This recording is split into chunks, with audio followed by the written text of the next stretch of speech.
ശബരിമലയിലെ യോഗദണ്ഡം രുദ്രാക്ഷമാലയും സ്വർണം ചുറ്റിയതിലും ദുരൂഹത. 2019 ദേവസ്വം ബോർഡ് പ്രസിഡന്റായിരുന്ന എ പത്മകുമാറിന്റെ മകനാണ് ഇതിനുള്ള ചുമതല നൽകിയത്.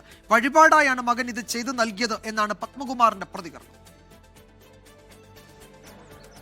ശ്രീകോവിൽ നടയടയ്ക്കുമ്പോൾ ഭഗവാനെ യോഗനിദ്രയിൽ അണിയിക്കുന്നതാണ് യോഗദണ്ഡും രുദ്രാക്ഷമാലയും.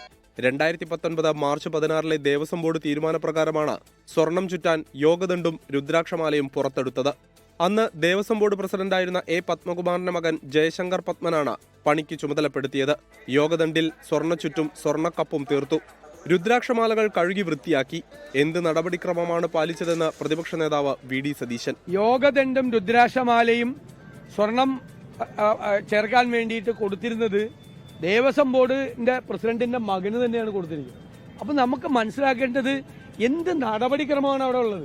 മകന്റെ വഴിപാടാണിതെന്നും നടപടിക്രമങ്ങൾ പാലിച്ചാണ് ചെയ്തതെന്നും എ പത്മകുമാറിന്റെ മറുപടി. വഴിപാടായിട്ട് എൻ്റെ മോൻ സമർപ്പിച്ചതാണ്. അക്കാര്യത്തിലൊന്നും ഒരു കുഴപ്പമില്ല. അത് യോഗദണ്ഡിന്റെ കാര്യത്തിൽ എനിക്ക് പൂർണ്ണ ഉത്തരവാദിത്തമുണ്ട്. അവിടെ നിന്ന് രാത്രി 11 മണിക്ക് ശേഷം നട അടച്ചതിന് ശേഷം അതെടുത്ത് വെളിയിൽ വെച്ച് ചെയ്ത് പിന്നെ വിഷുവിൻ്റെ അന്ന് രാവിലെ അതവിടെ കൊടുത്തു. കഴിഞ്ഞ ദിവസം സസ്പെൻഷനിലായ അന്നത്തെ administrative officer B Murari Babu ഉൾപ്പെടെ മഹസറിൽ ഒപ്പുവെച്ചിട്ടുണ്ട്. 24 തിരുവനന്തപുരം.